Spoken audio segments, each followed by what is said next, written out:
Well, greetings and salutations, everybody. Welcome to Open Mic here on my YouTube channel. My name, of course, is John Campea. Now, every day on the John Campea Show in the mornings, we save some time for some live questions. But here in the afternoon, we know we want to keep the good times rolling. That's all we do is take open questions here on Open Mic. Now, you might have noticed we're starting today's show a little bit earlier than normal. Ann and I have to take off out of town to go away for the weekend to go to a friend's wedding. We're very excited about Spencer and Laura. We're so excited to come up there. Spencer and Laura are in our Dungeons and Dragons group on Sunday night too, so we're really excited about going up there. And can't wait to see those guys there. Yeah, actually, Spencer, here's a little connection.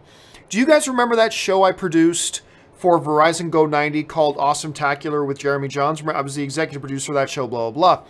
My buddy Spencer is the one who actually designed the set for that. He designed and built the set for that for us. Ann and I have known these guys for a while, and they're an amazing couple, and they're getting married this weekend up in Carmel, California, and we got to take off to that. So we are starting today's show a little bit early, and I've got to cut today's show short because Ann is impatiently waiting for me so we can leave and start the 5.5-hour drive to get there. So just giving you guys that heads up for now, all right? So with all that out of the way, let's dive right into the questions. And the first one today comes to us from Rami J. Royster, who writes, Blind Spotting is one of the best films I've seen this year. Highly encourage you to watch it. Can you believe I used MoviePass to see it? Well, that's awesome because you gotta, it's like a flip of the coin on what movies you can use MoviePass to see. So that's great, though, that you were able to see it. Yeah, look, the trailers looked wonderful. The whole notion of this guy, he's just got a few more days, he's got to stay out of trouble. It looks incredible. The reviews have been great. I'm looking forward to seeing it too. But yeah, thank you, Rami, for making sure that stays on everybody's radar. Guys, if you get a chance to see Blind Spotting, I've just heard nothing but great things about it. So that's going to be one of the first things I try to do when I get back from this weekend, because it's not one of those films Ann wants to watch with me, so I get to go watch it whenever I want. ZMG Ruler writes, I'll get drive-through. You hear about Warner Brothers World Park. Honestly, ZMG, I don't know what it is we're talking about. Sorry about that, man. Rami J. Royster writes, Russell Crowe was in phenomenal shape for Gladiator. Now he has a pot belly. Somebody please give him a personal trainer. Well, no, like, Russell Crowe can be in whatever shape he wants to be for whatever movie if he needs to be, right? He's got a pot belly right now, but who cares, right? A lot of the roles he's taken is perfectly fine for that. If he was going to be in a role that needed him to be in better shape, he could totally do that. I'm sure he could. He's already shown he can be in phenomenal shape. He's still one of my, no, he is my all-time favorite actor. I'm not saying he's the best actor of all time. You guys know that, but he is my favorite actor as well. I just don't think anybody's got the range that this guy has. Tiny Little Critic says, Hi, John. I'm Sophie. Hello, Sophie. My sister and me started our own YouTube channel called Tiny Little Critics. Well, that's awesome. I always encourage people to start up their own online fandom stuff. How can we see early like you? Thank you. How can you see screenings early like me? Well, a lot of people always ask me that. How do I get on a screening list? And it's never the answer people want to hear. Well, first of all, you can sign up. There are certain services that hold advanced screenings in places. You can sign up for them. It's not the studios, and it's not all the movies, but those exist. I've never been a part of those because, generally speaking, you're not allowed to go to those screenings if you're part of the media or have a YouTube channel or a blog about movies. You're not usually allowed to go to those. The ones that I go to are the press screenings. How do you go? You don't. What you got to do is you have to be invited. You don't get to apply for it. You just got to be invited by the studios. Now, if you grow your channel and you'll get it to a certain point, let's say once you get to, say, I don't know, let's say 1,000 views a video. Let's say every movie review you do, you get 1,000 views, okay? When you get to that point, maybe it's better to say 2,000 or 3,000 views. But once you get to that point, look up the PR contact information for certain studios. Reach out to the PR people at those studios and just let them know, hey, I want to introduce myself. I'm Sophie. My sister and I have a film review channel. Here's a few of our reviews. As you can see, we get 2,000 to 3,000 to 4,000 views per video. And we would just like to be considered for any upcoming press screenings that you have for your films. And just put yourselves on their radar. Now, they may not think 2,000 to 3,000 views a video is enough. Maybe they will, who knows? But I wouldn't bother reaching out to them until you get up to at least 1,000, 2,000, 3,000, 4,000 or 5,000 views for your videos, because they probably just won't respond to you otherwise. But for me, like, I never reached out to anybody. the PR people just eventually started taking notice of me because of the stuff I was doing, and then they reached out to me and started inviting me to stuff. That's what'll happen. If you can grow your channel, then at some point, the studio PR people, they're always looking for the new influencers. They will reach out to you. But the key thing here is this. Everybody wants to hear that they can just go to early screenings automatically. No, you got to grow your channel to a certain point first to show to the PR people at the studios that you are a social influencer. And once that happens, they'll probably reach out to you. So that's the truth of that. Paul Richards writes, how does MCU bring in mutants? Easy. Don't call them mutants. Call them Inhumans. No, you can't do that. Humans have been around forever in the MCU. Yes, and they're totally opposite of mutant lore. Inhumans were kind of designed to be a mutant replacement, yes, but really, they've already established what mutants are. Or, sorry, they've already established in the MCU, because of Agents of S.H.I.E.L.D., what Inhumans are. And what those are is completely different from what mutants are. They have a completely incompatible background understanding on the fundamental nature of what is a mutant, right? Totally different. So no, unfortunately, I mean, that would be, I mean, you're right, Paul, that would be a quick, easy fix. Unfortunately, the background understanding of what Inhumans are and they've already established it in the MCU, and what mutants are completely incompatible. So you can't even pretend one is the other. You can't even pretend it. So they got to come up with something. And they've still got years to figure it out. They have years to figure it out, but they'll figure out something. Kyle B writes, I don't turn something in for months. I fail or get fired. So shouldn't there be some consequences for Matt Reeves not turning his script in on time? It all depends on the arrangement they have. Because look, if you're Warner Brothers and you want to work with this guy, what are you going to do? Like, what are you going to do? If he's your guy and you've already had tons of drama, do you really want to start more drama? Or do you want to be flexible? And if Matt Reeves says, hey, I know I was supposed to turn this in October, I need a couple more months. You go, come on, do you really need a few more months? We announced you a year ago. And if he goes, yeah, look, sorry, I've been busy. I haven't gotten around to it, but trust me, I'm on the path now, blah, blah. I just need a few more months. Yeah, you could be a hard ass about it. Say, no, we're fining you or we're getting rid of you. You could do that, but is it worth it? Because look, if you got rid of him, now you're another year away from getting a script done, right? You're another year away. So you might as well be a little bit flexible. Walter Hamada's already just trying to implement a new change of direction for the DC Universe anyway, so he's probably in no rush. So it's probably best in that situation to be a little bit flexible. It's probably best to be a little bit flexible. So that's probably what they did there. Let's see here. James Argenta writes, the question I want the new director to answer in Guardians of the Galaxy 3 is, why is Gamora? Why is Gamora? I also hope we get a scene with Quill and his grandfather in Avengers 4 or Guardians of the Galaxy 3.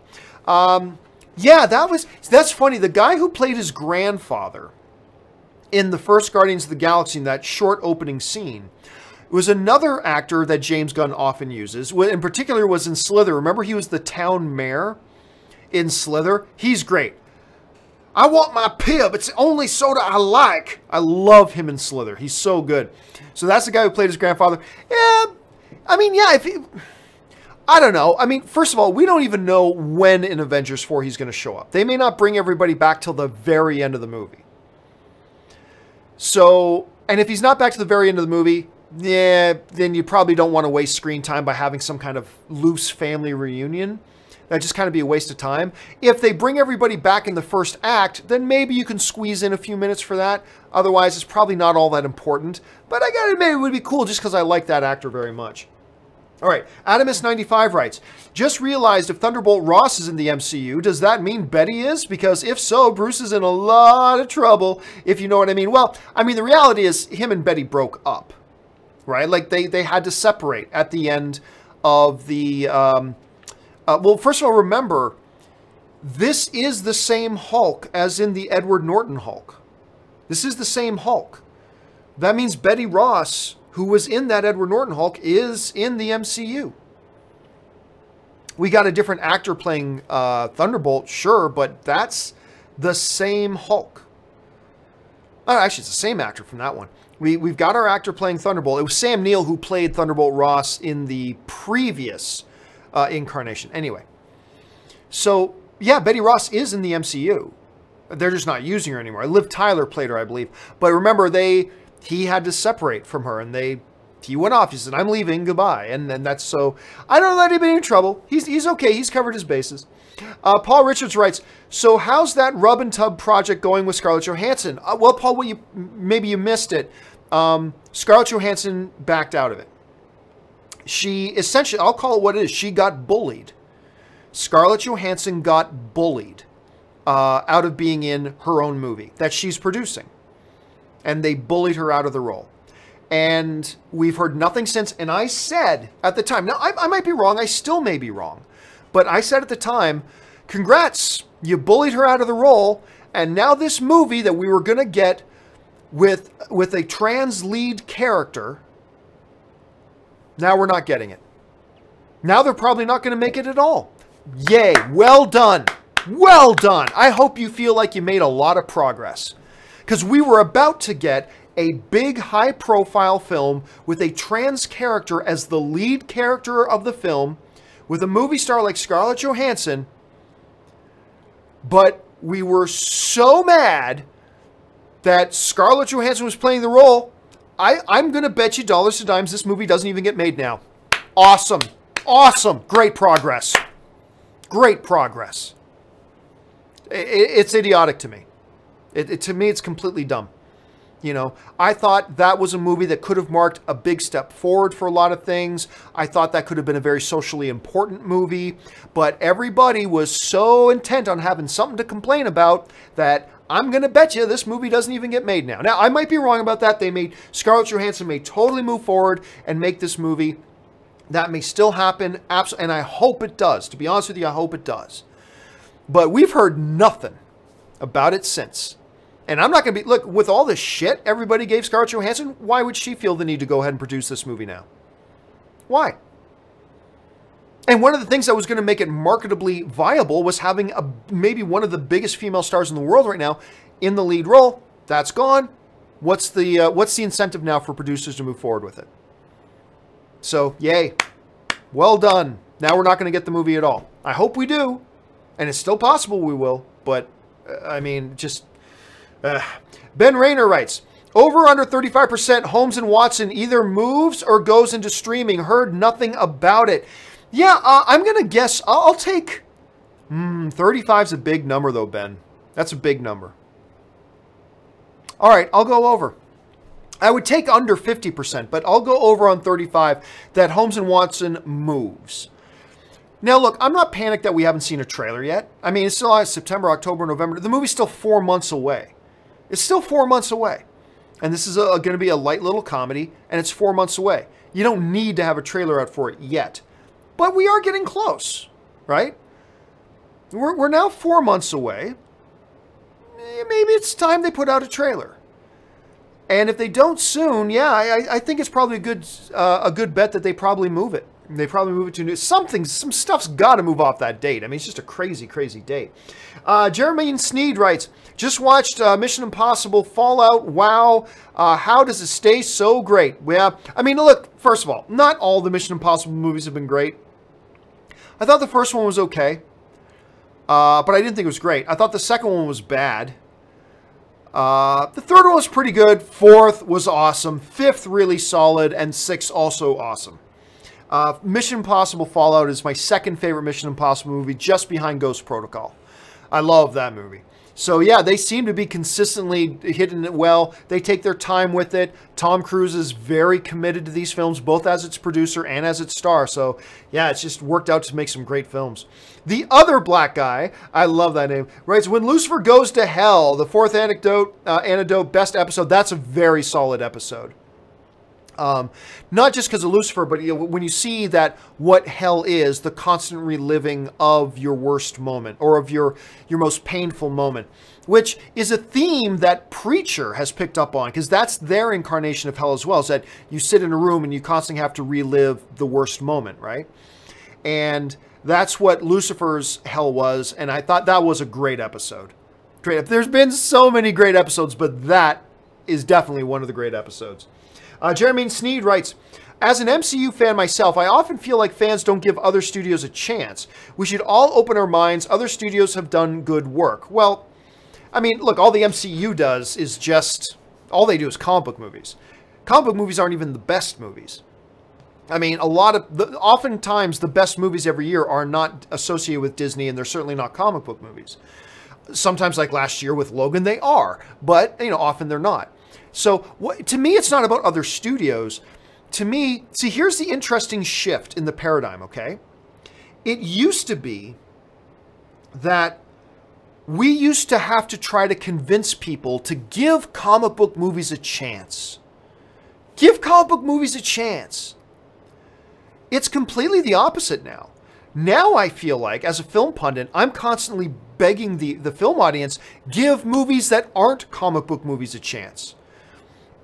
There are great movies out there, and all you're paying attention to is the comic book movies. And we love comic book movies, yes, but we've gone from a few years ago having to go, please give comic book movies a chance, to a point now that we're saying, please give something other than comic book movies a chance.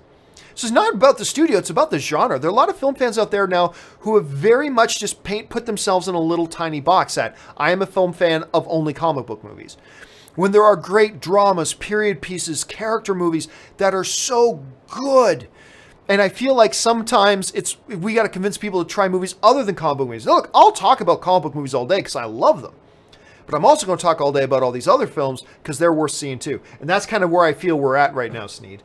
All right, Philip Neves writes, do you think it's time to start a Fire Alan Horn campaign? Absolutely not. Alan Horn's a genius. There is no MCU without Alan Horn. There is simply no MCU without Alan Horn. Like, Kevin Feige gets the majority of the credit, rightfully so.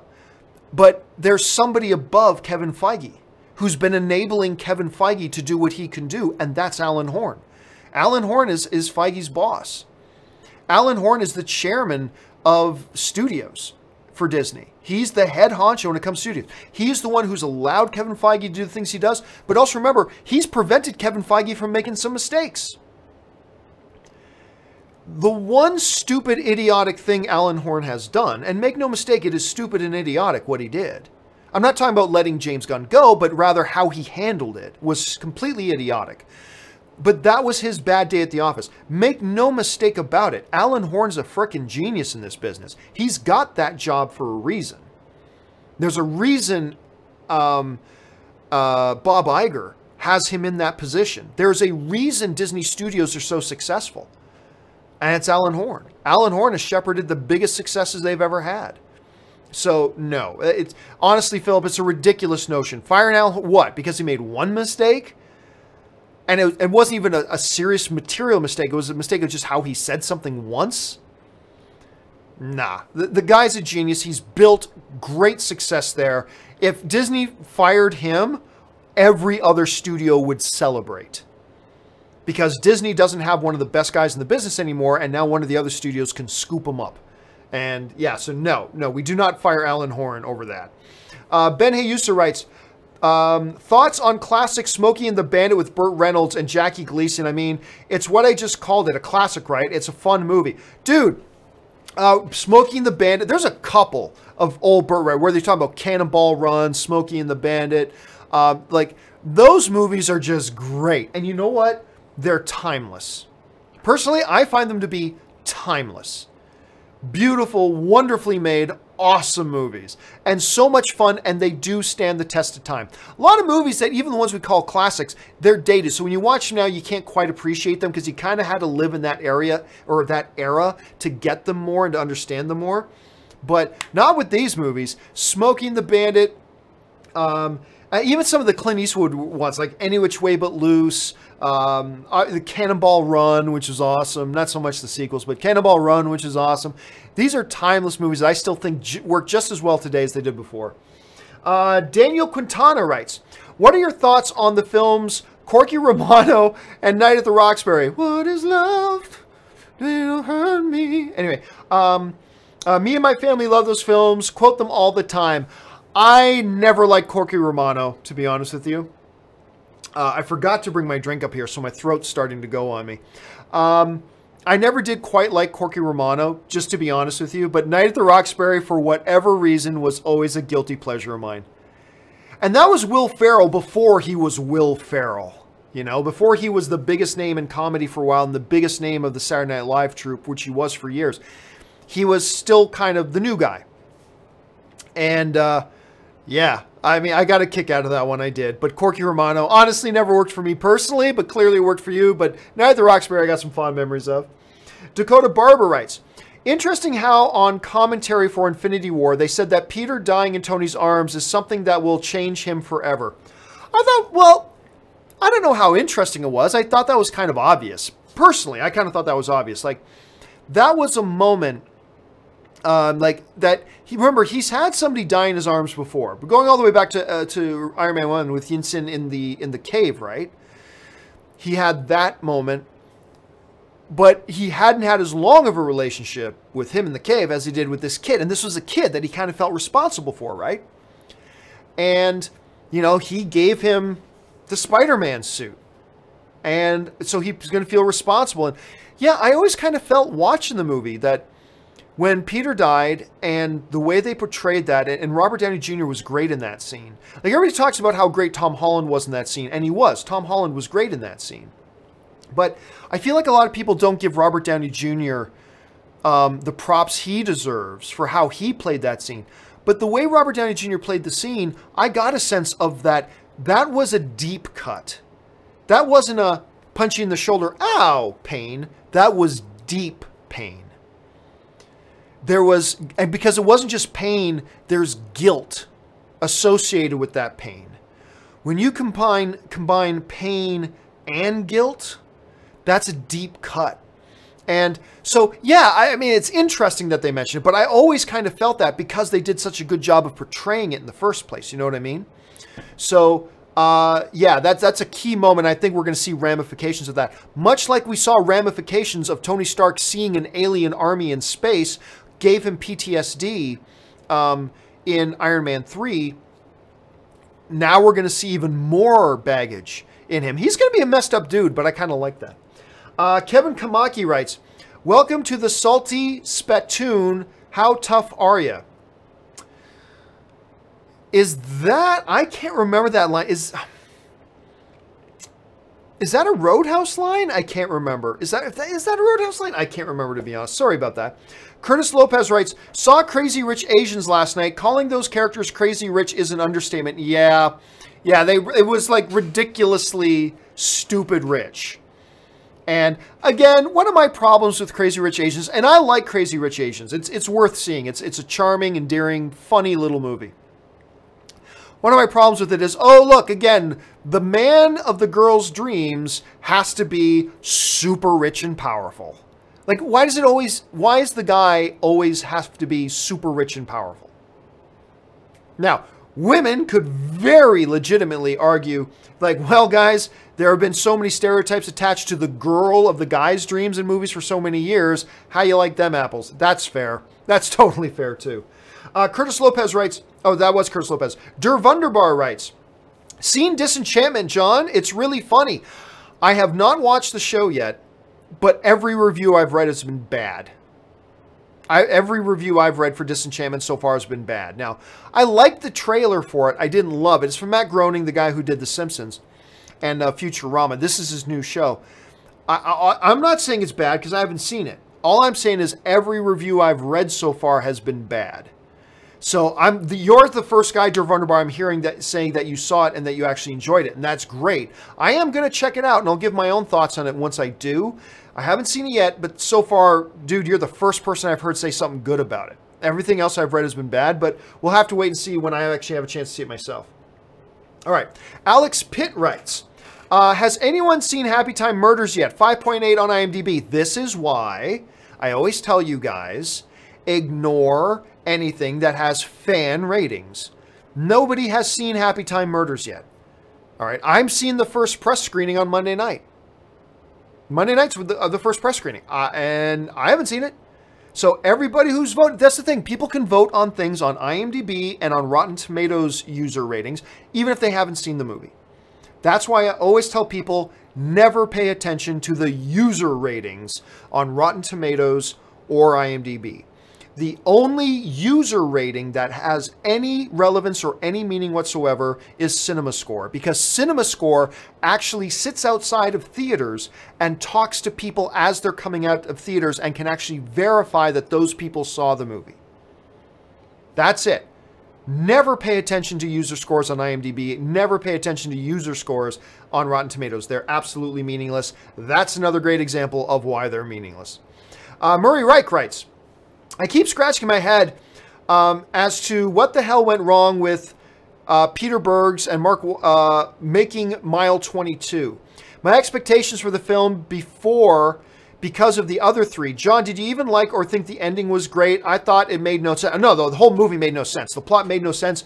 The plot twist made no sense. The ending of the movie made no sense. It was just there were so many of these little subplots, like Mark Wahlberg's like attention deficit or whatever that they set up in the opening credits, like this is a big thing, had nothing to do and had no relevance to the movie. Lauren's, the Walking Dead girl's whole side story about her family and her daughter had no meaning or influence in the movie whatsoever. The story made no sense. The action was poorly shot, except for that one infirmary fight scene. That infirmary fight scene was really good. But just, no, man, just a poor movie. Just a poor movie. And you're right, what adds to the disappointment of it was the fact that the previous 3 movies in a row that Peter Berg and Mark Wahlberg have done together, Lone Survivor, Deepwater Horizon, Patriots Day, were all wonderful, great movies.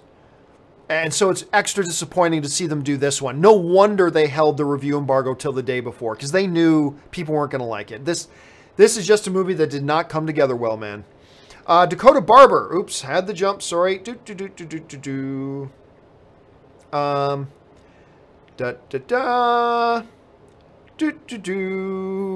Wow, we've had a lot of questions come in today, guys. Okay, I've got time for 3 more questions, guys, and then I got to wrap it up because, like I said, Ann and I got to leave. But don't worry. If you've sent in a question, it will get answered on a companion video, probably Monday or Tuesday. I've got a couple companion videos coming out this weekend. These ones will probably come on Monday or Tuesday. But Dakota Barber writes, how do you think Happy Time will be next week? I don't know.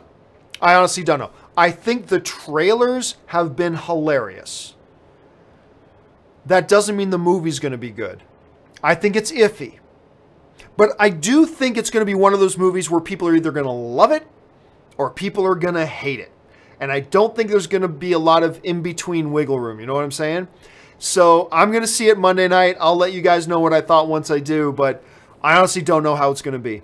The trailers have been awesome. But honestly, it looks like it could go either way. So fingers crossed. Kevin Kamaki writes, did you watch the Patriots last night? Nah. Honestly, I really don't care about preseason football at all. I mean, nobody's really trying full out. You're not playing your first, sometimes not even your second stringers. The preseason means nothing. So I don't watch preseason hockey. I don't watch preseason baseball. I don't watch preseason football. Yeah, preseason really doesn't mean much to me, so I didn't watch it, to be honest. Final question of the day.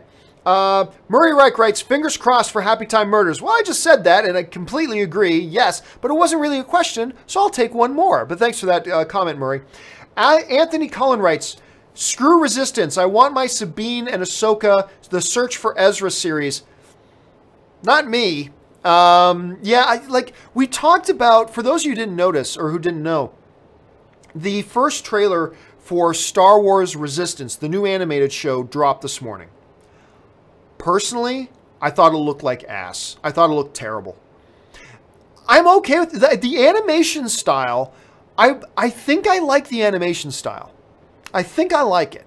It's very different from the Clone Wars animation style and the Rebels animation style, but I think I like it. And one of the nice things about it is visually, it makes it the show set apart from those other animated shows. So I dig that. I just thought the trailer was bad. I just thought it was off. I thought this was the first Star Wars show that is being targeted at 7-year-olds. You know what I mean?